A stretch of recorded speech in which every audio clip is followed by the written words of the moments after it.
In Chronicles 25:1, we read, "Moreover, David separated to the service the sons of Asaph and of Heman," what? Heman, "and of Jeduthun, who should prophesy with harps, with psalteries, and with cymbals." This idea of being called to prophesy with music is elevating. The idea of He-Man prophesying with harps, psalteries, and cymbals is also a little amusing, but many have been specifically called to prophesy with music. 25 General Conference talks in the last years reference the power and purposes of music in worship and our daily lives. Elder Boyd K. Packer observed, "When music is reverently presented, it can be akin to revelation.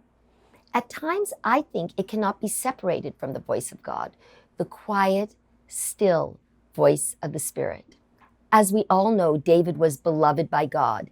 And in large part, we know this thanks to his songs of praise. And I cannot help but hear music in the psalm we're studying today.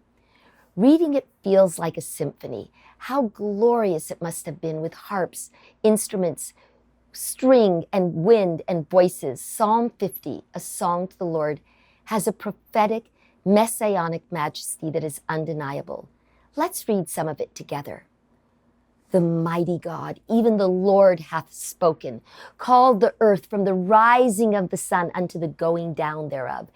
Out of Zion, the perfection of beauty, God hath shined.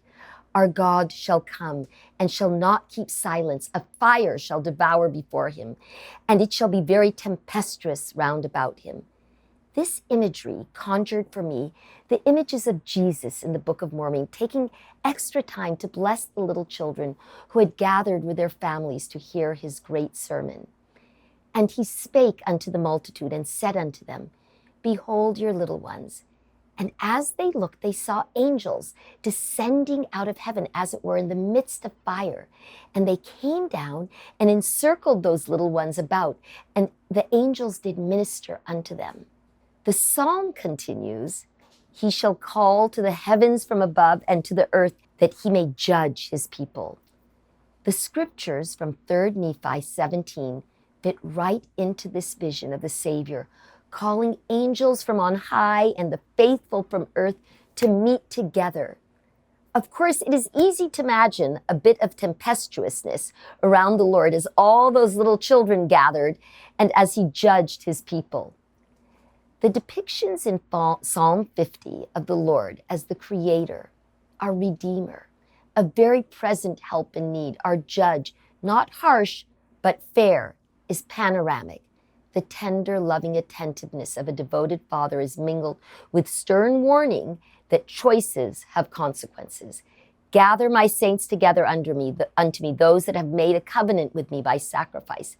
And the heavens shall declare their righteousness, for God is judge himself, Selah. Hear, O my people, and I will speak, O Israel, and I will testify against thee. I am God, even thy God." The Spirit of God, like a fire, is burning. The latter-day glory begins to shine forth. The visions and blessings of old are returning, and angels are coming to visit the earth. These words of praise flow together seamlessly. This fire of God will only burn the dross of our character and life. The message continues, "I will not reprove thee for thy sacrifices or thy burnt offerings to have been continually before me." The Lord won't hold our material sacrifices against us, but he makes clear, "I will take no bullock out of thy house, nor he-goats out of thy folds. For every beast of the forest is mine, and the cattle upon 1,000 hills. I know all the fowls of the mountain, and the wild beasts of the field are mine. If I were hungry, I would not tell thee, for the world is mine, and the fullness thereof. Will I eat the flesh of bulls, or drink the blood of goats?" The Lord is not needy or dependent on our sacrifices. They are only meaningful as they are offered in a spirit of thanksgiving, with a broken heart, contrite spirit, and in adoration of the Almighty. Offer unto God thanksgiving, and pay thy vows unto the Most High, and call upon me in the day of trouble. I will deliver thee, and thou shalt glorify me. If our worshiping and sacrifice and devotion spring from a sincere and humble heart, the Lord will acknowledge those symbols of our faith and bless us. But if we sacrifice or make a show of religious devotion on the one hand and ignore the Lord's commandments, he will not be impressed. But unto the wicked God saith, what hast thou to do to declare my statutes, or that thou shouldst take my covenant in thy mouth, seeing thou hatest instruction, and casteth my words behind thee?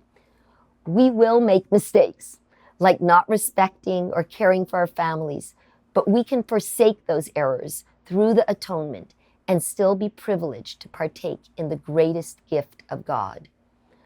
Whoso offereth praise glorifieth me, and to him who ordereth his conversation aright will I show the salvation of God. Take a moment to really read this glorious 50th Psalm. Ponder its message. Put your heart and life in order and put your hand in the hand of the man from Galilee. The promises and prophecies are sure and will transform your life now and in heaven for all eternity.